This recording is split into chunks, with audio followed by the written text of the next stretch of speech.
जय जय जय जय जय भीम, जय जय जय जय जय भीम।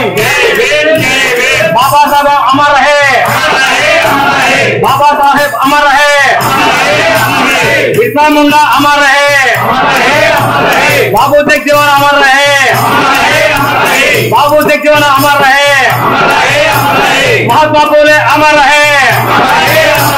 जय जय जय जय जय भीम। वर्धिल्लाली भारत राజ్యాంగం, वर्धिल्लाली भारत राజ్యాంగం। वोट हमारा, राज तुम्हारा, नहीं चलेगा नहीं चलेगा।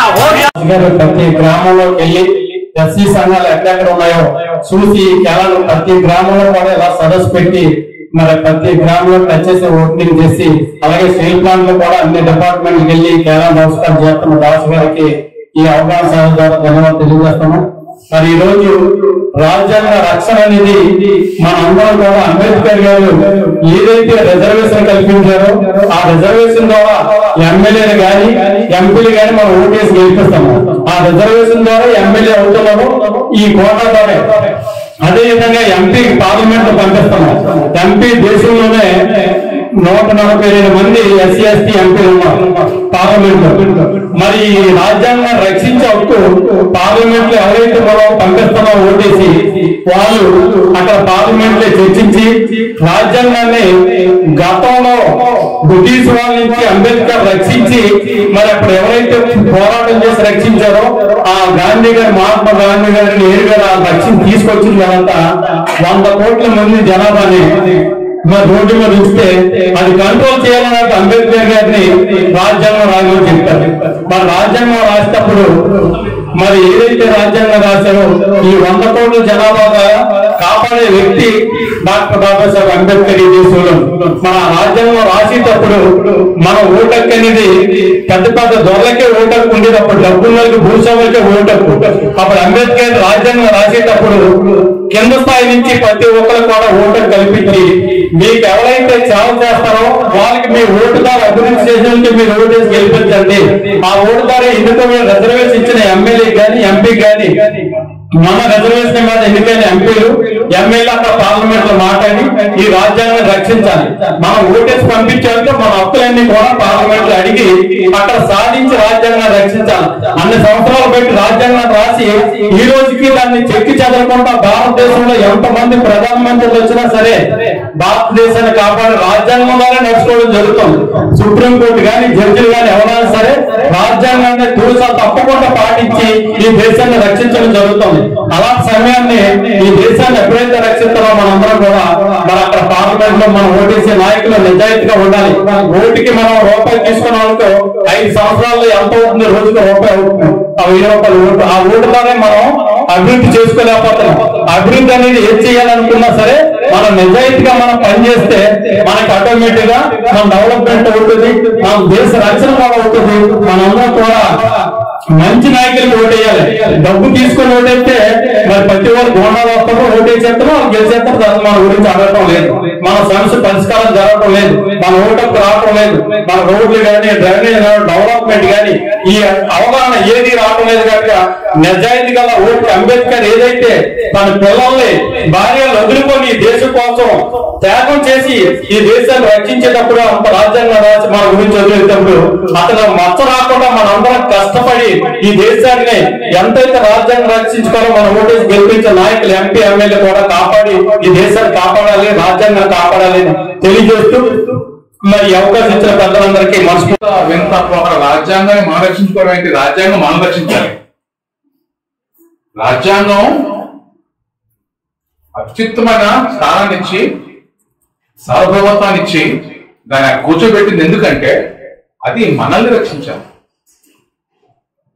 అయితే బాబాసాహెబ్ మా మాట అంటారు, ఆ రాజ్యాంగం తన పని తను చేయలేకపోతే నేనే తగలబెడతానంటారు, నేనే రాజ్యాంగం తగలబెడతానంటారు। ఆయనకి అవకాశం ఇవ్వట్లేదు, ఆయనకి రాజ్యాంగం తగలబెట్టే అవకాశం ఇవ్వట్లేదు। మనమే తగలబెడుతున్నాం, పరోక్షంగా ప్రత్యక్షంగా వాళ్ళు తొందరగా కాలిపోతుంది।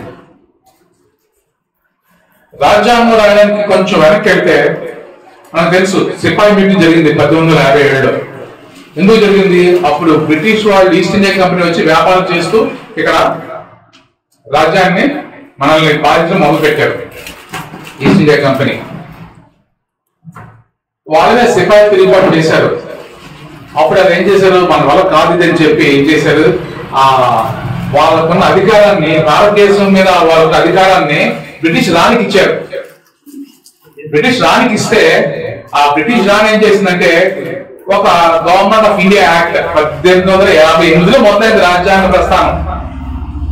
1858లో 57లో బ్రిటిష్ వాళ్ళ ఈస్ట్ ఇండియా కంపెనీ మన వల్ల కాదని సిపాయి మీటింగ్ భయపడి ఆ అధికారాలన్నీ బ్రిటిష్ రాణికి ఇస్తే రాణి ఏం చేసిందంటే వీళ్ళని పాలించడం కోసం ఇక్కడ ఉన్న బ్రిటిష్ వాళ్ళకి ఒక రాజ్యాంగం రాసుకోవడానికి కోసం ఒక గవర్నమెంట్ ఆఫ్ ఇండియా యాక్ట్ ఒక చట్టాన్ని తయారు చేసింది.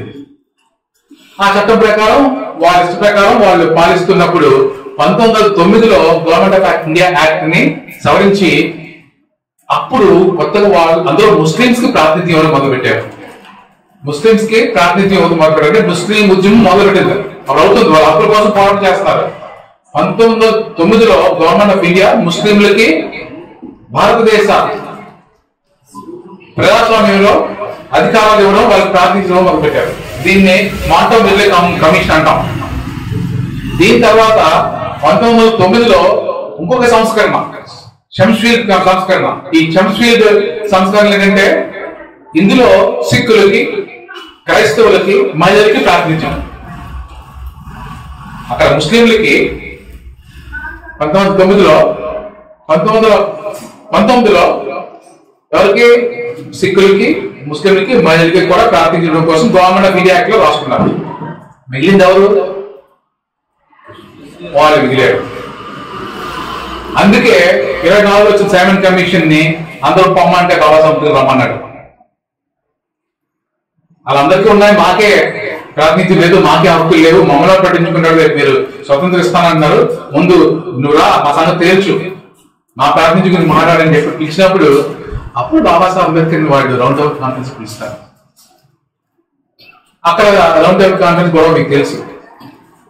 ఇలా 1935లో మొట్టమొదటిసారిగా గవర్నమెంట్ ఆఫ్ ఇండియా యాక్ట్ వచ్చినప్పుడు భారతదేశంలో ఎన్నికలు జరగడం, మన భారతీయులకి ఎన్నికల్లో పాల్గొనే అవకాశం రావడం, వాళ్ళకి కొన్ని ప్రాతినిధ్యాలు ఇవ్వడం, అలాగే దేశానికి ఒక అటానమీ ఇవ్వడం, ఇలా జరిగిన తర్వాత తప్పదు మన వల్ల కాదు, మనం చేయలేమని చెప్పి బ్రిటిష్ వెళ్ళిపోతూ మనకి 47లో మీరు మిమ్మల్ని చూసుకుంటారు బాబు, మా వాళ్ళ కాదు, మిమ్మల్ని ఎవడో కలపలేడు, మిమ్మల్ని ఎవడో ఏడలేడు అని చెప్పి వెళ్ళిపోయినప్పుడు 47లో రాజ్యాంగం రాయడం మొదలు పెడితే బాబాసాహెబ్ అంబేద్కర్ 2 సంవత్సరాలు 49 నవంబర్ దాకా రాస్తూనే ఉన్నాడు. బాబాసాహెబ్ అంబేద్కర్ ఒక్కడే రాశాడా అంటే లేదు. ఎందుకు లేదు అంటే ఒక 40 దేశాలు రాజ్యాంగాలను చదివాడు. వాళ్ళందరూ రాసిన రాజ్యాంగాల కృషి ఇందులో ఉంది. బాబాసాహెబ్ అంబేద్కర్ ఒక్కగా సొంతంగా ఊహించో గాలిలో సృష్టించో రాసిన వేదాలు కాదు. నిన్న దేశాల్లో ఉన్న ప్రజలు, వాళ్ళ స్థితిగతులు, వాళ్ళకి సామాజిక నేపథ్యం అన్ని చూసుకొని మనకు రాజ్యాంగం రాయడం కోసం కోరుకున్నాడు. దానికి ఒక కమిటీ ఉంది. ఆ కమిటీలో 6 సభ్యులు, ఒకడు అనారోగ్యంతో ఉంటే, ఒకడు దూరంగా ఉంటే, ఒకడు అమెరికాలో ఉంటే, ఒకడు చనిపోతే, ఒకడు వ్యాపారం చేసుకుంటే బాబాసాహెబ్ అంబేద్కర్ ఒక్కడే చైర్మన్ అయింది కూడా సభ్యులుగా కూడా పనిచేస్తూ ఇంకొక పేరు వినపడుతుంది, బిఎన్ మూర్తి గారి పేరు. ఆయన దీనికి నమూనా రాయడం, ఆయనకు సహకారం కూడా ఉండడం, కానీ తుదిమెరుగులు దిద్ది దాన్ని డ్రాఫ్ట్ చేసి దాన్ని ప్రజెంట్ చేసి దాని వచ్చిన ప్రతి చర్చకి, ప్రతి ప్రశ్నకి చర్చించి డిఫెండ్ అవుతూ అఫెండ్ అవుతూ దాన్ని సానుకూలంగా ప్రజలకు అర్థమయ్యే విధంగా, ప్రజలకు పనికొచ్చే విధంగా చెబుతూ నిజమే కదా అనిపించాడు అందరి చేత. అది బాబాసాహెబ్ అంబేద్కర్ గొప్పతనం. ఇంకా రాజ్యాంగం వచ్చినప్పటికీ ఎప్పుడు 1950లో జనవరి 26న అది మనలోకి వచ్చింది. మనందరికీ రిపబ్లిక్ డే అంటాం, అందరూ కూడా అందరికీ తెలుసు. ఇక రాజ్యాంగంలో ఆర్టికల్స్ మనకి, నేను లాయర్ని కాదు, ఎన్ని వందల ఆర్టికల్స్ నాకు తెలియదు. నాకు అందులో తెలిసింది పీఠిక ఒకటే, రాజ్యాంగ పీఠిక. అందరికి తెలుసు, రాజ్యాంగ పీఠిక తెలుసు కదా, ప్రవేశిక అంటాం, ప్రస్థానం అంటాం, లేదా దాన్ని రాజ్యాంగానికి ఆత్మీయత ఉందో అది రాజ్యాంగ పీఠిక. రాజ్యాంగ మూలతత్వం అంతా పీఠికలో ఉంది, రాజ్యాంగం యొక్క ఉపోద్ఘాతం ఆ పీఠికలో ఉంది, రాజ్యాంగం యొక్క పరిచయం ఆ పీఠికలో ఉంది. ఆ పీఠిక మనందరికీ తెలుసు. ఇక మీద KVPS సభ్యులు సభ చేసుకున్నప్పుడు రాజ్యాంగ ప్రియాంబుల్ని మనం చేసుకోవాలి. చేసుకుంటే దాని విలువ, దాంట్లో ఉన్న ఆలోచన విధానం మనకు అర్థమవుతుంది. అందులో బౌద్ధం ఉంది, బాబాసాహెబ్ అంబేద్కర్ ఆలోచన విధానం ఉంది. ఏముంది అందులో? ఎవరు రాసుకున్నారు? అది మనం రాసుకున్నాం. భారతదేశమైన ప్రజలైన మనం మన కోసం సమర్పించుకున్నాం. మరి మనమే దాన్ని కాపాడుకోవాలి. ఇది ప్రశ్న. మనం రాసుకున్నాం కాబట్టి, మనమే దాన్ని నిర్వహణ చేస్తున్నాం కాబట్టి, మనం ఎన్నుకున్న ప్రజాప్రతినిధులు దాన్ని భ్రష్టుపట్టిస్తున్నారు కాబట్టి వాళ్ళ ద్వారా వాళ్ళ నుంచి రాజ్యాంగాన్ని మనం రక్షించాలి. వాళ్ళని రక్షించడం అంటే అది మనమే చేస్తున్నాం. ఈ ప్రభుత్వాన్ని ఎవరు రక్షిస్తున్నాం? మనమే రక్షిస్తున్నాం. రాజ్యాంగాన్ని ఎవరు రక్షిస్తున్నాం? మనమే రక్షిస్తున్నాం. అంటే ఈ రాజ్యాంగ విలువలు పొందుతున్న, రాజ్యాంగ ఫలాలు పొందుతున్న 80% మందికి ఎక్కువ బాధ్యత ఉంది. అందుకే మనమే ఈ రాజ్యాంగ పరిరక్షణ అవగాహన చేసుకుంటున్నాం. నీకు ఏ మతం ఏ కాలం చేసుకోవట్లేదు. వాళ్ళకి అవసరం లేదంటే వాళ్ళకి ఎక్కువ అవసరం. అందుకే వాళ్ళకి తెలియట్లేదు. మన పిల్లలకి ఈ రాజ్యాంగ పీఠిక యొక్క అవసరాన్ని చెప్పే బాధ్యత ఈ రోజు నుంచి మనం తీసుకొని వాళ్ళకి రాజ్యాంగం మీద కనీస అవగాహన. ఇక్కడ గమ్మత్తైన దుఃఖం వచ్చే విషయం ఏంటంటే, కేంద్రీయ విద్యాలయ పుస్తకాల్లోనూ చాలా సిబిఎస్ఈ సిలబస్ పుస్తకాల్లోనూ 3వ పేజీలో రాజ్యాంగ పీఠిక ఉంటుందండి. 3వ పేజీ రాజ్యాంగ పీఠిక ఉంటుంది. మీరు గమనించలేదు? పుస్తకాల్లో, పాఠ్య పుస్తకాల్లో రాజ్యాంగ పీఠిక ఉంటుంది. కానీ టీచర్స్ చదివించరు, స్కూళ్ళలో వాళ్ళ పిల్లలు పట్టించుకోరు, ఇంటికి వచ్చిన తల్లిదండ్రులు కూడా దాని గురించి మాట్లాడరు. ఇంటికెళ్ళి మీరు పుస్తకం కలిగి మీకు కనబడుతుంది రాజ్యాంగ పీఠిక. అందులో ఏముంది? భారతదేశం ఒక సార్వభౌమ దేశం, సోవరెన్ కంట్రీ. ఏంటి సావరెన్టీ? సావరెన్టీ అంటే ఏంటంటే ప్రజలే అల్టిమేట్ అథారిటీ, ప్రజలే దీనికి పాలకులు. అంటే మనం ఎన్నుకున్న ప్రతినిధులు మన బానిసలు. కానీ ఇక్కడ ఏం జరుగుతుంది? మనం వాళ్ళకి బానిసలు అవుతున్నాం. మనం ఎన్నుకున్న ప్రజాప్రతినిధులకు మనం బానిసలు అవడం వలన ఈ సార్వభౌమత్వం, దేశ సార్వభౌమత్వం దెబ్బతింటుంది. సో ఏదైతే సావరెన్టీ, సార్వభౌమత్వం ఉందో అది నిర్వీర్యమైపోతుంది. రెండవది సామ్యవాదం. ఈ సోషలిస్ట్ కంట్రీ మన దేశం. సామ్యవాదం అంటే ఏంటి? రామ్ మనోహర్ లోహియా చెప్పిన సామ్యవాదం, బాబాసాహెబ్ అంబేద్కర్ చెప్పిన స్టేట్ సోషలిజం. ఇందులో ఏముంటుంది? మనకి సామాజిక ఆర్థిక సమానత్వం ఉంటుంది. సోషల్ అండ్ ఎకనామిక్ ఈక్వాలిటీ అంటే అందరూ ఆస్తుల్ని సమానంగా పంచుకోవడం, భూములు జాతీయం చేసి అందరికీ పంచడం, రైతులందరూ కూడా పారిశ్రామికరణలో భాగస్వాములు అవడం, పరిశ్రమలలో అందరికీ భాగస్వామ్యం ఉండడం, స్త్రీ పురుషులకి సమాన వేతనాలు ఉండడం. ఇవి సోషలిస్టిక్ వాల్యూస్, సామ్యవాద వాల్యూస్. ఉన్నాయా మన దేశంలో? లేవు. అంటే ప్రియాంబుల్ ఒకటి చూస్తుంటే వాళ్ళు ఎలా తొక్కేస్తున్నారో మనకు అర్థమవుతా ఉంటది. సావరెన్టీ, సార్వభౌమత్వం లేదు, ఈ సామ్యవాదం లేదు. మూడవది సెక్యులర్, లౌకికవాదం. దీని గురించి మనం తక్కువ మాట్లాడుకుంటే అంత మంచిది. ఈ లౌకికవాదం, సెక్యులర్ అంటే అర్థం ఏంటంటే దేశానికి ఏ మతానికి సంబంధం ఉండకూడదు. ఎంత నవ్వు తెప్పించే విషయం అండి. ఈ రోజు మనిషికి సంబంధం ఉన్నా లేకపోతే దేశానికి ముందుగా సంబంధం ఉన్న మతంతో. ఈ సెక్యులర్ కంట్రీలో దేశానికి మతానికి సంబంధం ఉండకూడదు. దేశం ఏ మతాన్ని భుజాల మీద మోయకూడదు. ఎవరి మతం వారి అభిమతం, ఆ వారి వ్యక్తిగతం. ఈ స్వేచ్ఛని మనకి ఇచ్చింది. ఇది ఒక హక్కు. స్వేచ్ఛా స్వతంత్రంలో హక్కు ఏంటంటే నీకు భావ ప్రకటన ఒక హక్కు, నీకున్న ఆలోచనలు నువ్వు మాట్లాడే ఒక హక్కు. ఇప్పుడు మాట్లాడుతూ ఊరుకుంటారా? ఫెయిత్, నీకు నమ్మకాన్ని గౌరవించుకునే హక్కు. అంటే నీవు క్రైస్తవునా, హిందువా, ముస్లింవా, అది నీ ఫెయిత్, నీ హక్కు. అది నీకు ఉందా? అప్పుడు ఒకరికే ఉంది హక్కు. ఇప్పుడు సో ఎక్స్ప్రెషన్, భావ ప్రకటన హక్కు లేదు మనకి. అలాగే మత హక్కు లేదు, మనకు స్వేచ్ఛగా మాట్లాడే హక్కు లేదు, వాక్ స్వతంత్రం, ప్రాథమిక హక్కులు ఏమి ఇప్పుడు మనకు లేవు. ఓటు హక్కు కూడా ఉంది. ఎందుకు? వాళ్ళకి పనికి వస్తుంది కాదు, మన పనికి వచ్చేది కాదు, మనకు పనికి వచ్చేది కాదు ఓటు హక్కు. ఈ సెక్యులర్ అనేదాన్ని ఇప్పుడు తీశారు, సోషలిస్ట్ సెక్యులర్ రెండింటిని తీశారు. ఇది కొత్త విషయం. ఎందుకు తీసేశారట? ఈ లౌకికవాదం అనేదాన్ని, సామ్యవాదం అనేదాన్ని 1979లో 42వ ప్రకటన ప్రకారం యాడ్ చేశారు. అది మధ్యలో వచ్చింది కాబట్టి మధ్యలో తీసేద్దాం. వాళ్ళకి అడ్డొచ్చేవి రెండు. లౌకికవాదం అనగానే మతానువాదం పనికి రాదు, మతాధిపతులకి సంబంధం లేదు, మతం పేరుతో పోలరైజ్ చేసి ఉన్మాదాన్ని రెచ్చగొట్టి ప్రజల మధ్య చిచ్చు పెట్టే అవకాశం అది రాదు, తీసి పడేశారు. సోషలిస్ట్ ప్రజలదే భూమి, ప్రజలే పరిశ్రమలు, ప్రభుత్వ సంస్థలన్నీ మనకు ఉండాలి, భూమి సంస్కరణలు రావాలి, ఆర్థిక సంస్కరణలు రావాలి. ఎందుకు రావాలి? ఇది పోవాలి కాబట్టి దాన్ని కూడా తీసేశారు. రాజ్యాంగంలో ఉండాల్సిన సోషలిస్ట్ సామ్యవాదం అనే మాటని, సెక్యులర్ అనే మాటని, ఎందుకంటే ఇది ఆర్ఎస్ఎస్ కావాలి, సెక్యులర్ అనేది వాళ్ళకి ఉండకూడదు, సోషలిస్ట్ అనేది అదాని అంబానీ ఉండకూడదు. ఈరోజు భారతదేశం పక్కన లేదా భారతదేశం ముందున అదాని అంబానీ పేరు రాస్తున్నారు. మీకు గమనించట్లేదు. దేశానికి ముందు వెనకాల వ్యక్తుల పేరు రాస్తున్న దౌర్భాగ్యానికి మనం మెల్లిగా జారిపోతున్నాం. సో నాలుగో విషయం ప్రజాస్వామ్యం, democratic country, sovereign, socialist, secular, democratic. Democratic అనగానే మనకు తెలుసు, ప్రజల చేతుల అధికారం, ప్రజలు వచ్చే ప్రజల వల్ల ప్రజల కోసం. మనం డెమోక్రటిక్ ఉన్నామా?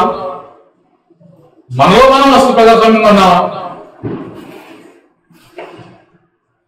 అంటే నాకు ఇచ్చింది పక్కవాళ్ళు ఆపకుండా, నాకున్న మీద పక్కవాళ్ళు ఆరకుండా ఉండడమే ప్రజాస్వామ్య లక్ష్యం.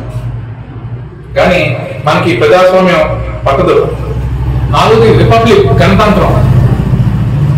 రిపబ్లిక్ ప్రజల కోసం మనం ఎన్నుకోవడం, మన ఎన్నిక ప్రాతినిధ్యం, మన ప్రజాప్రతినిధులు మనం ఎన్నుకోవడం. సో మనం ఎన్నుకున్నామా? లేదు. మన డబ్బు ఎన్నుకుంటుంది, డబ్బు ఎన్నుకుంటుంది, మనం ఎన్నుకోవట్లేదు. సో డెమోక్రటిక్ లేదు, రిపబ్లిక్ లేదు, సోషలిస్ట్ లేదు, సెక్యులర్ లేదు, సావరిన్ ఏదైతే సార్వభౌమాధికారం ఉందో అది లేదు. ప్రియంబుల్లో మనం మొట్టమొదటి వాక్యంలో రాసుకున్న ఈ 5 లక్షణాలు మన భారతదేశ రాజ్యాంగానికి లేవు. రాజ్యాంగంలోకి వచ్చినప్పుడు పౌరులందరికీ జస్టిస్ ఏం చెప్తుంది రాజ్యాంగం? జస్టిస్. ఎటువంటి జస్టిస్ ఇవ్వాలి? న్యాయం ఇవ్వాలి. రాజ్యాంగం మనకి ఏమివ్వాలి? న్యాయం ఇవ్వాలి. ఆర్థిక న్యాయం, సామాజిక న్యాయం, అలాగే రాజకీయ న్యాయం లేదు, ఆర్థిక న్యాయం లేదు. అసలు న్యాయమే లేకపోతే ఇంకా రాజకీయ న్యాయం, ఆర్థిక న్యాయం ఎక్కడ ఉంది? న్యాయం ఎవరి చేత ఉంది? వాళ్ళ చేత ఉంది. సో న్యాయమే లేనప్పుడు ఇక రాజకీయ, సాంఘిక, ఆర్థిక న్యాయం మీకు మారడంలో అర్థమే లేదు. సో న్యాయం లేదు అంటే ప్రియాంబుల్లో చెప్పిన అతి ముఖ్యమైన విషయం సోషల్ జస్టిస్, సామాజిక న్యాయం అది లేదు. ఇక మనం ఏ న్యాయస్థానానికి వెళ్తాం? న్యాయం ఎవరి దగ్గర ఉంది? రేపు పొద్దున్న నేను న్యాయమూర్తిని అయితే నేను రేపు పొద్దున్న ఏ గవర్నర్ గా అవడం కోసమో లేకపోతే ఇంకే అంబాసిడర్ అవడం కోసం నేను తీర్పు ఇస్తా ఉంటాను. నేను తీర్పులు ఇవ్వాలంటే సుబ్బన్ గారు చెప్పాలి ఏ తీర్పు ఇవ్వాలో. సుబ్బన్ గారు చెప్తే నేను తీర్పిస్తాను. అదే ప్రధాన న్యాయమూర్తి యొక్క పని. ఇటువంటి పరిస్థితుల్లో మనకి న్యాయం లేదు. రెండవది స్వేచ్ఛ, స్వతంత్రం, ఆలోచించే స్వేచ్ఛ లేదు, భావప్రకటన స్వేచ్ఛ లేదు. ఫెయిత్, నువ్వు ఏ మతం తీసుకున్నట్టు కుదరదు. నీ ఇష్టం మతం తీసుకోనికి నేను ఒప్పుకోను, ఈ మతం అక్కడ నోచుకోండు అంటే నీకు మత స్వేచ్ఛ లేదు. వర్షిప్ స్వేచ్ఛ లేదు అంటే నీ నమ్మకాన్ని, నీ యొక్క ఏమంటారు ఆరాధించే స్వేచ్ఛ, అది కూడా ప్రాధాన్యత, అది కూడా లేదు. న్యాయం లేదు, స్వేచ్ఛ, స్వతంత్రం లేదు. సమానత్వం, అంతస్తుల్లోనూ అవకాశాల్లోనూ సమానత్వం ఉందా? ఇంకా న్యాయస్థానం లేనప్పుడు, సామ్యవాదం లేనప్పుడు ఇంకా సమానత ఎక్కడి నుంచి వస్తుంది? సమానత్వం అంటేనే సామ్యవాదం, అది లేదు. వీటన్నిటినీ కోరగడానికి అంటే న్యాయాన్ని, స్వేచ్ఛని, సమానత్వాన్ని, అలాగే సౌభాతృత్వం అనేది ఒకటి ఉంది, అందరినీ కలిపడం కోసం. ఇవన్నీ కలిసి జాగ్రత్తగా ఉండండి మీరు అని చెప్పి ఆకన ఫ్రెటర్నిటీ పదం పెట్టారు. సౌభాతృత్వంతో ఉంటాం అంటే అన్ని మతాలు, అన్ని కులాలు, అన్ని ప్రాంతాలు సామరస్యంతో జీవిస్తాం. సౌభ్రాతృత్వం, సహోదరత్వం, సహోద్భవ వాతావరణం, సౌహార్దత ఇది లేదు. ఏదైతే 49లో మనకి మనం అర్పించుకున్నామో, ఏదైతే 1950లో మనం దాన్ని ఎనాక్ట్ చేసుకున్నామో అది ఇప్పుడు లేదు. ఇవన్నీ ఎందుకు రాశారు బాబాసాహెబ్ అంబేద్కర్? బాబాసాహెబ్ అంబేద్కర్ రాజకీయ సిద్ధాంతం, సామాజిక సిద్ధాంతం, ఆర్థిక సిద్ధాంతాన్ని మేళవించి బౌద్ధంలో ఉన్న స్వేచ్ఛ, సమానత్వం, సహోదరత్వం, సమన్యాయాన్ని తీసుకొచ్చి మనకి రాజ్యాంగంలో పీఠిక రూపంలో పరిచయం చేసి రాజ్యాంగం మొత్తం ప్రతి అంశాన్ని దేశంలో ప్రతి ప్రజకి, ప్రతి మతానికి, ప్రతి కులానికి, ప్రతి ప్రాంతానికి చెందిన అవసరాలని నేపథ్యాన్ని అర్థం చేసుకుంటూ మనకు రాజ్యాంగాన్ని ఇస్తే మనం ఏం చేస్తున్నాం? దాన్ని రక్షించుకునే పరిస్థితులకు వచ్చాం. అంటే దాన్ని కావాల్సింది మనమే కాబట్టి ఇప్పుడు మనమే రక్షించుకోవాల్సిన పరిస్థితి వచ్చింది.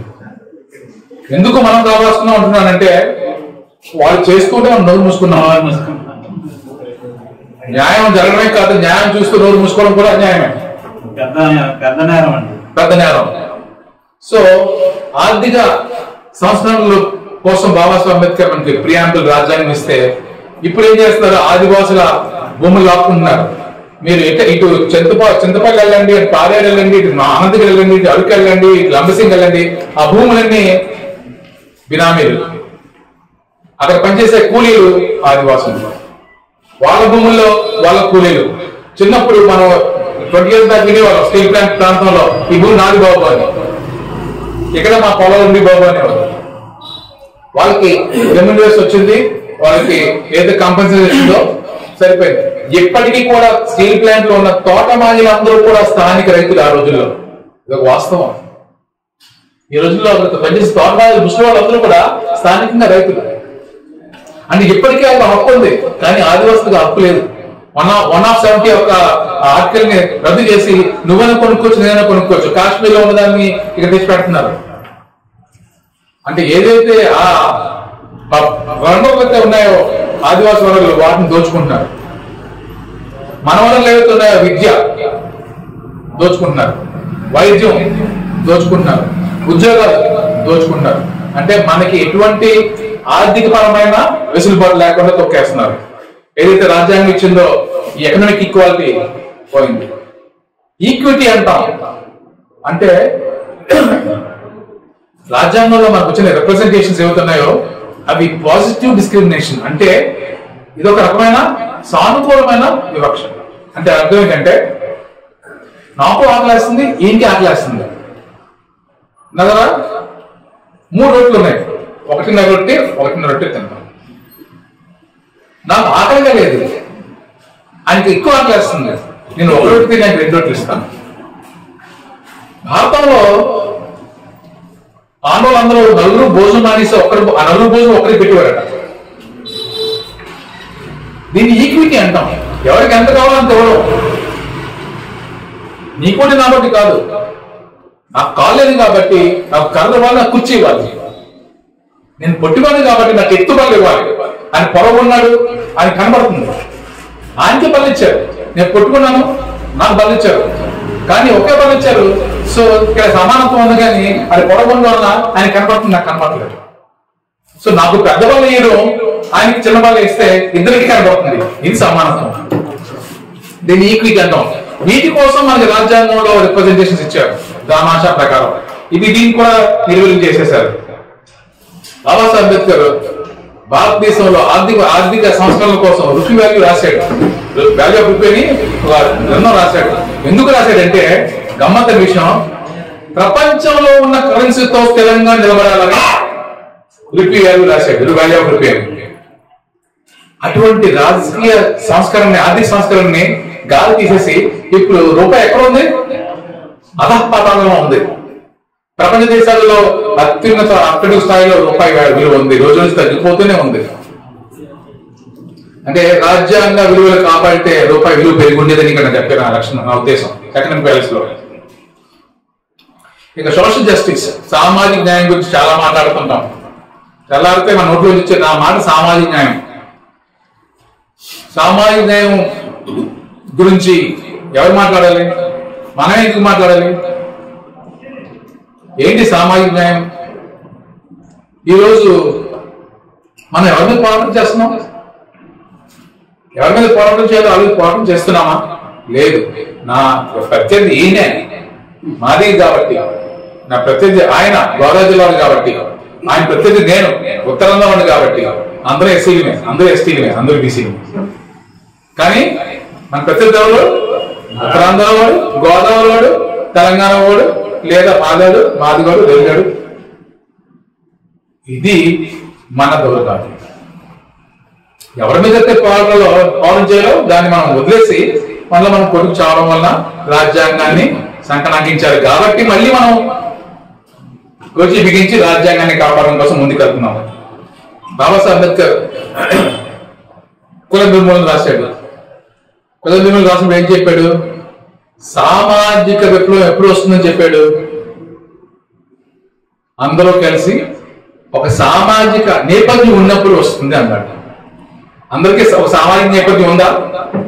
ఆయన క్రైస్తవుడు, నేను హిందువు, నేను బౌద్ధిస్తుని. మన ముగ్గురులోనే ఒక కులంలో ఉండి 3 భిన్న ఆచారాలు ఉన్నప్పుడు మనకు సామాజిక నేపథ్యం ఎప్పుడు వస్తుంది? కానీ వాళ్ళందరూ హిందువులే,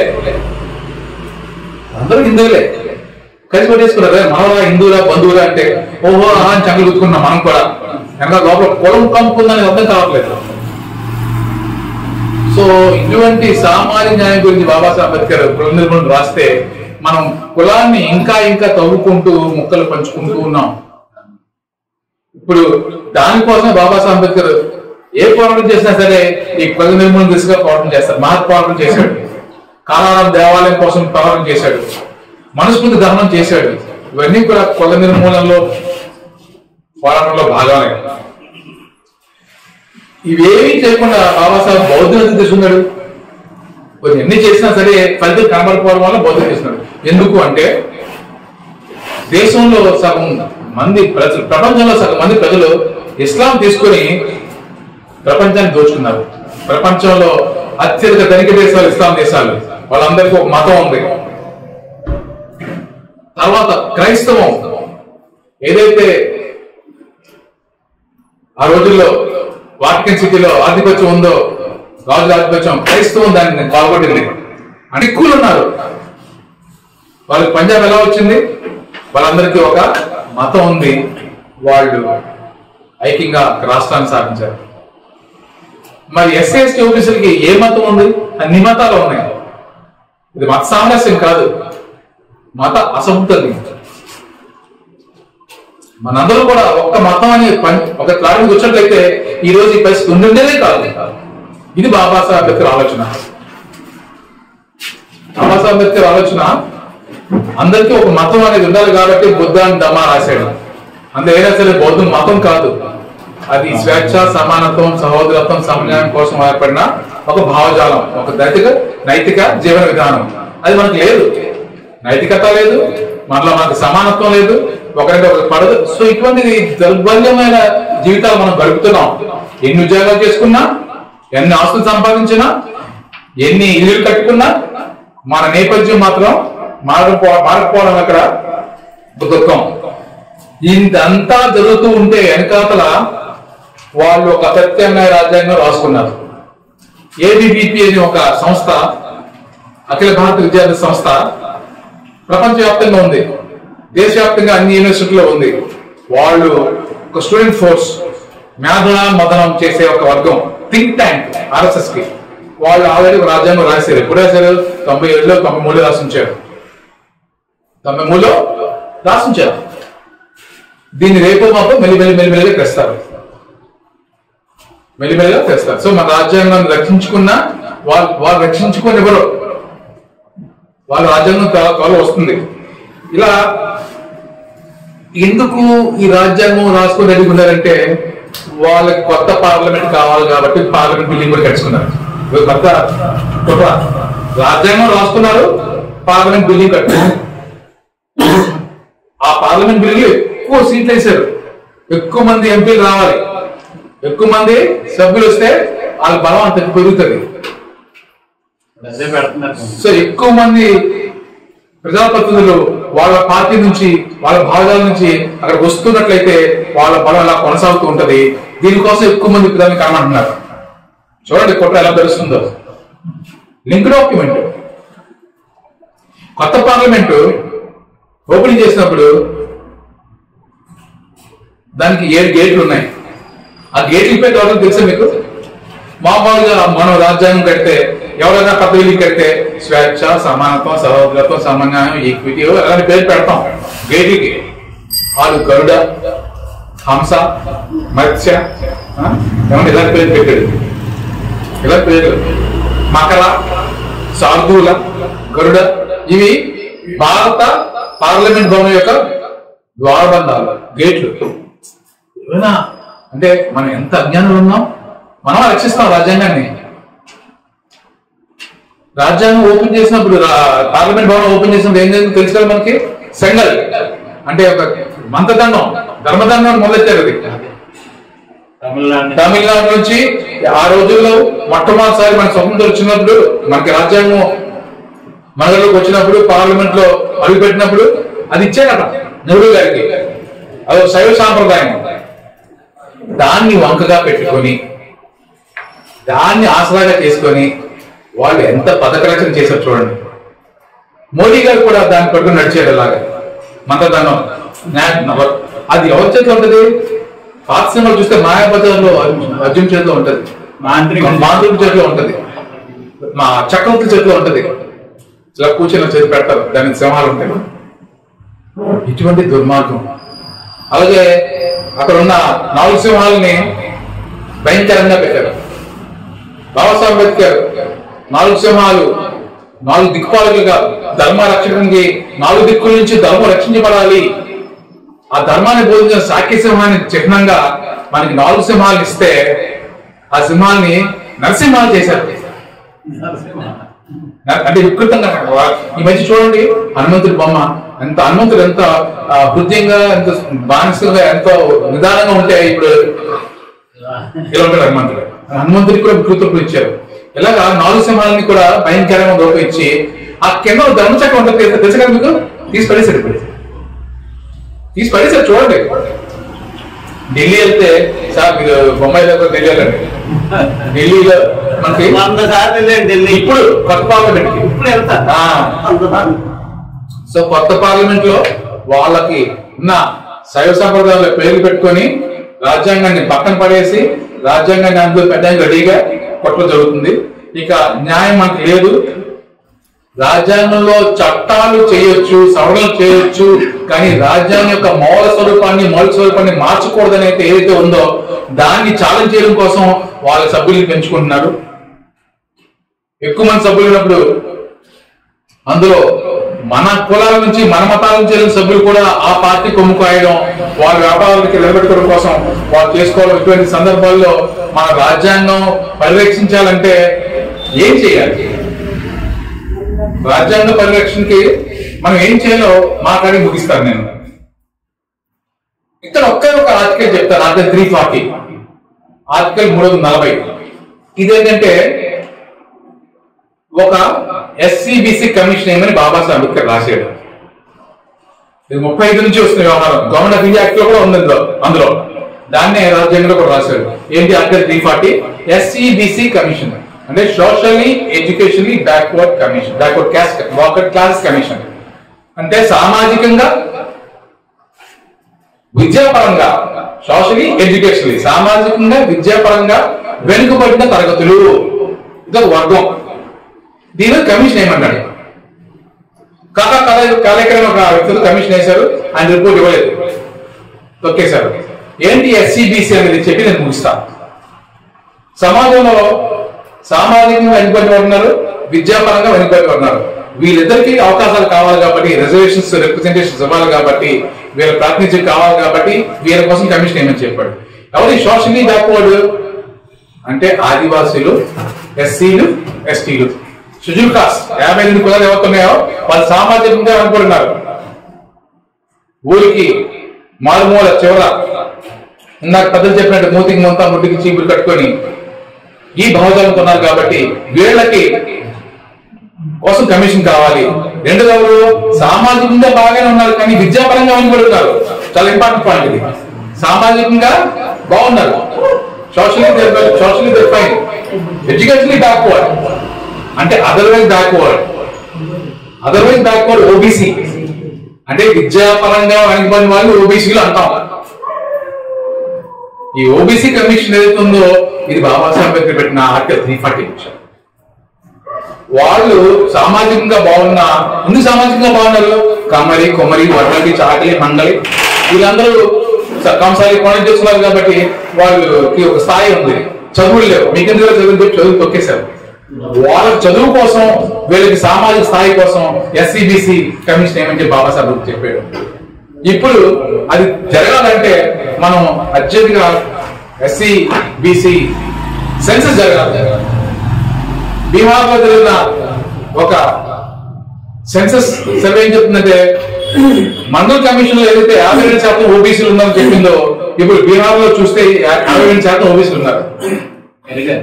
పెరిగారు, దేశం మొత్తం పెరిగారు ఓబీసీలు. వాళ్ళ స్ట్రెంగ్త్ తెలిస్తే, వాళ్ళ ఓటు బలం తెలిస్తే బీసీకి రాజ్యాధికారం వస్తుంది కాబట్టి చేయనివ్వట్లేదు. అలాగే షెడ్యూల్ కాస్ట్ పీపుల్ వాళ్ళ స్ట్రెంగ్త్ పెరిగింది, వాళ్ళ సెన్సస్ తెలిస్తే ఎంతమంది ఉన్నారో తెలుస్తారు. ఇది చేయనివ్వట్లేదు. సో ఇది జరిగినాడు, మన బలం మనకు తెలిసినాడు, మనం ఓటేసుకున్నాడు, మనకు రాజ్యాధికారం వచ్చిన్నాడు. అంబేద్కర్ ఏం చెప్పారంటే బోధించు, సమీకరించు, పోరాడు. బోధించు, సమీకరించు, పోరాడు. రెండే అయ్యాయి. మనం చదువుకున్నాం, ఉద్యోగాలు వచ్చాయి, చక్కగా అనుభవిస్తున్నాం. మీకు ఎవరికి తెలీదు, మన పిల్లలకు చెప్పాలి. మన తాతలు ముత్తాతలు ముడ్డికి మూతికి ముంత, ముడ్డికి తాతే కట్టుకుని ఎస్సీ వాడు వస్తున్నాను అటు వెళ్ళిపోండి ఇటు వెళ్ళిపోండి అని ఇలాగెళ్ళి ఇలా పుడుచుకుని వెళ్ళిపోండి. ఆ పరిస్థితి నుంచి ఈవేళ ప్యాంటు షర్ట్ తీసుకుని ఉన్నామంటే డాక్టర్ బిఆర్ అంబేద్కర్ రాజ్యాంగం వల్లే ఉన్నామని అందరూ మనం చేసుకుంటున్నాం. మనం వస్తున్నాం, వెళ్ళిపోతున్నాం. మనం పుట్టాం, ఎందుకు పుట్టాం? What for your born to leave, live to lead to agitation చేస్తేనే అవుతుంది. యాజిటేషన్తోనే మనం ముందుకు వెళ్ళాలి. బ్రతుకుతున్నాం, వస్తున్నది ఏదో వస్తుంది. ఈవేళ మన అందరూ ప్రాక్టీస్ చేసి కూర్చున్నాం. ఈ పరిస్థితి వచ్చింది, సిద్ధార్థనగర్ వచ్చిందంటే డాక్టర్ బిఆర్ అంబేద్కర్ ఆశీస్సుల వల్ల వచ్చింది, రాజ్యాంగం వల్లే వచ్చింది, రాజ్యాంగం వల్లే వచ్చింది. సోదరులరా, మనం ఇప్పుడు ఇనేస్తున్నాం, వెళ్ళిపోతున్నాం. మన పిల్లలకు చెప్తున్నాం, వాళ్ళు వేరే బంధాలు వేరే విధంగా వెతుకుతున్నారు. అదంతా తొందరలో మనకి ఉన్న హక్కులని పోయే టైం వచ్చింది. చక్కటి కార్యక్రమాలు ఏదో 4వ కార్యక్రమం అంటున్నారు. ఇలా అన్నట్లు ఎన్నో చెయ్యాలి సార్, మంచిదే. నేను పోరాడాను BHP లో, మా సోదరులంతా